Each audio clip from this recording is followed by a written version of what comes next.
Okay, let's continue.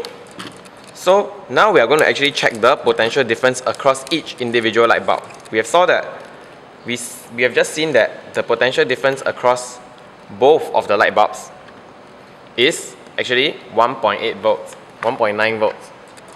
Okay. So now we are going to connect it across just one of the light bulb. Okay, you can see that it has been effectively halved. So now it is around 0.9 volts. So the potential difference across one of this light bulb is 0.9 volts when we have two light bulbs in series. And we can just expect that the potential difference across the second light bulb, whoops, wrong side of the terminal, is going to be 0.9 volts as well. Very good. So the potential difference between the two ends of the EMF source give you the total EMF survived by the battery. So the total potential difference across the entire circuit will also be equal to the EMF provided by the source. Okay? So if we have two components, for example, two light bulbs in series, the potential difference across both of them will just be each half of the total potential difference across both of them. Okay, so now that we have done that, I give you all some time to think about it. Okay, while you all think about it, we are going to just change this light bulb from series to parallel. This means both of these light bulbs are now connected in parallel. We have the negative terminal of the battery coming out here, splits into two. Each side goes to one light bulb. They join back together and go into the final terminal. Now, what would you now both of these light bulbs appear to be brighter, right? In fact, they're just as bright as when they originally, when one of the light bulb was connected, for example. Okay? And they are definitely brighter than when both of these light bulbs were connected in series. This is because the light bulbs now each experience a larger potential difference across them. Okay, let's check to make sure, okay?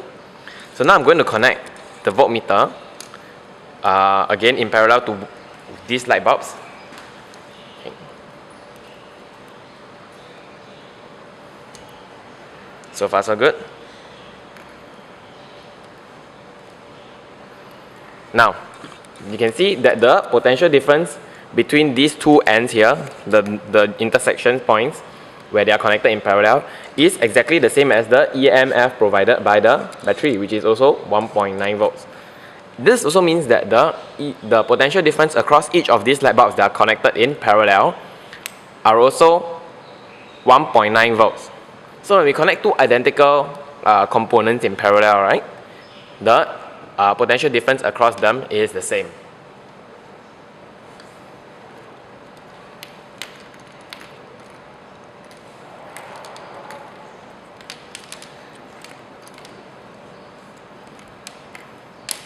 So we have actually seen how the potential difference across the light bulbs change when they are connected in parallel and series.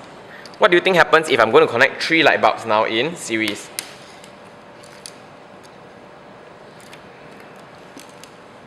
If you're saying that they will become very dim, then you are right. Because the same current passes through each of them, you can see now that three of them are in series and they are all extremely dim. Okay? Because the same potential difference is now applied across the three of them,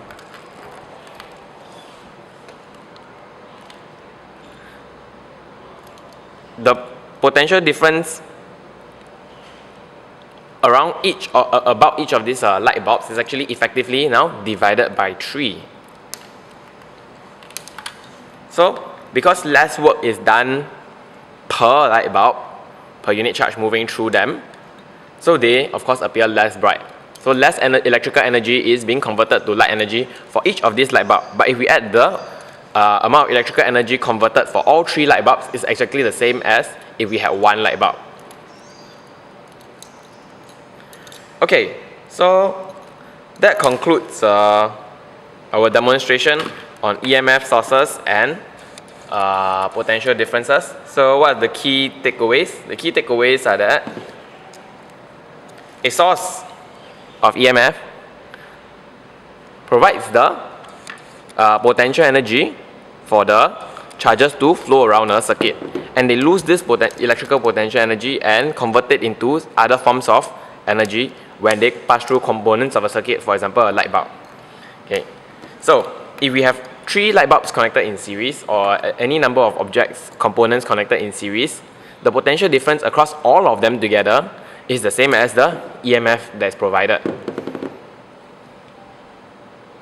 Right?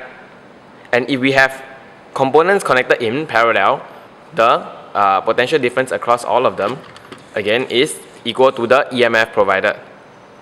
So, in any circuit, the sum of the potential differences at the 2 ends of the circuit before they are connected to the EMF will always be equal to the EMF. And this is a form of conservation of energy, actually. So, go back and review your notes, and actually the next section we will be doing a little bit more about the resistance of components. So if you want to know what's next, stay tuned.